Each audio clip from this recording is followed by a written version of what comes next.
ఏ లత, శిరీష, ఒసే లత, శిరీష. అబ్బబ్బా, ఎక్కడికి ఏంటత్తయ్య గారు? ఏయ్, వెళ్ళి కాఫీ తీసుకురండి. రాజశేఖర్ గారు రండి, కూర్చోండి కూర్చోండి. ఒసే లత, కాఫీ తీసుకురావాలి. అక్కర్లేదు, ఒకసారి మళ్ళీ ఈశ్వర్ని పిలవండి.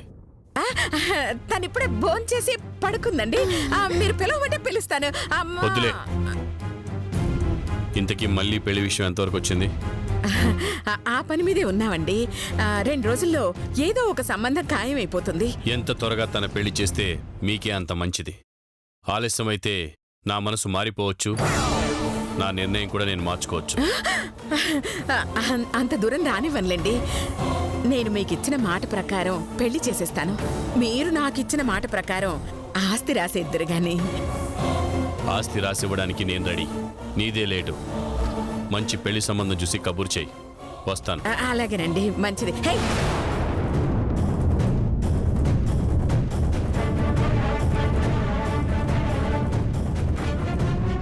ఏయ్, నువ్వెందుకు వచ్చావు? మర్యాదగా ఇక్కడి నుంచి. తన చూపు చూస్తే అర్థం కావట్లేదా? తనొచ్చింది నీ కోసం కాదు, నా కోసమని. చెప్పమ్మా, ఏం చెప్పాలని వచ్చావు? చెప్పాలని కాదండి, చేసిన పొరపాటికి క్షమాపణ చెప్పుకోవాలని వచ్చానండి. ఆ రోజు ఆవేశంలో మళ్ళీ నెట్టి తప్పు చేశానండి. మిమ్మల్ని బాధ పెట్టానండి. మీ కోపానికి గురయ్యానండి. అందుకే చేసిన తప్పుకి క్షమాపణలు చెప్పుకుందామని వచ్చానండి. ఏం దొంగ నాటకాలు ఆడుతున్నావే? ఆ రోజు పెద్ద పోటుగత్తలాగా మీ నోటితో మీరు పిలిచే వరకు రానని శపథం చేసిపోయావు కదే. మళ్ళీ ఏ మొహం పెట్టుకుని వచ్చావు? నువ్వు చేసిన తప్పు ఆయన క్షమించినా నేను క్షమించను. మర్యాదగా బయటకు వెళ్ళు. ఇది మీ ఇల్లు కాదండి అధికారం చెలాయించడానికి. నేను మీకు క్షమాపణ చెప్పడం లేదండి. బయటికి వెళ్ళమని చెప్పడానికి మీరెవరండి?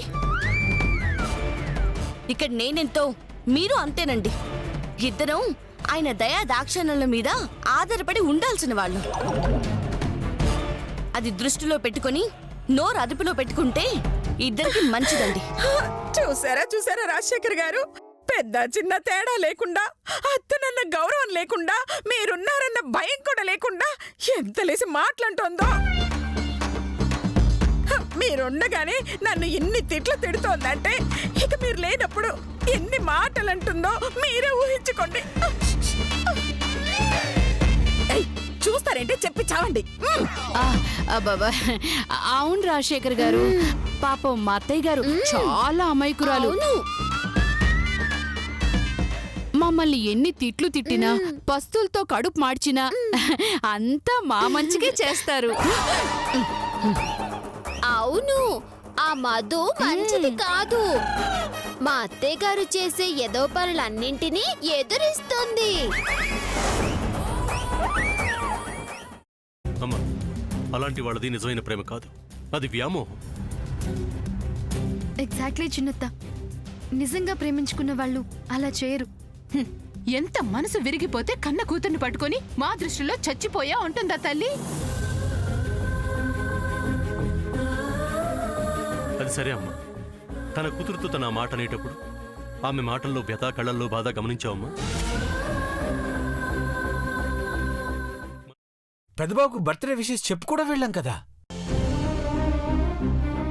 ఊరికే ఎలా కాలిపోతుంది? మంట పెడితేనో పడితేనో తగలబడుతుంది.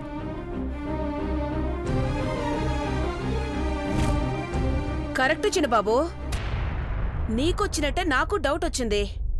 పార్వతే షర్టును తగలబెట్టిందనుకుంటా.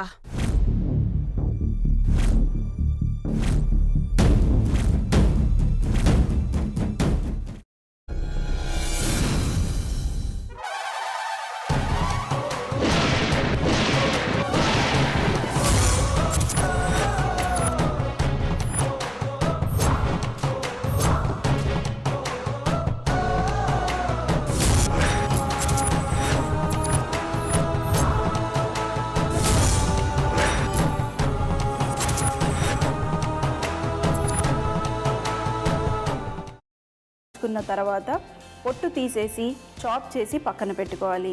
ఒక ప్యాన్లో కొద్దిగా నూనె వేడి చేసి అందులో ఆవాలు, మినప్పప్పు, శనగపప్పు, కరివేపాకు, సన్నగా తరిగి పెట్టుకున్న ఉల్లిపాయలు వేసుకుని 1 నిమిషం పాటు వేయించుకోవాలి. ఆ తర్వాత కాల్చి కట్ చేసి పెట్టుకున్న వంకాయని కూడా అందులో వేసుకుని బాగా మిక్స్ చేసి బౌల్లోకి ట్రాన్స్ఫర్ చేసుకుని అందులో తగినంత చిక్కటి పెరుగు లేదా పల్చటి పెరుగు వేసుకుని మిక్స్ చేసి అన్నంతో కానివ్వండి, చపాతీతో కానివ్వండి సర్వ్ చేసినా చాలా బాగుంటుంది.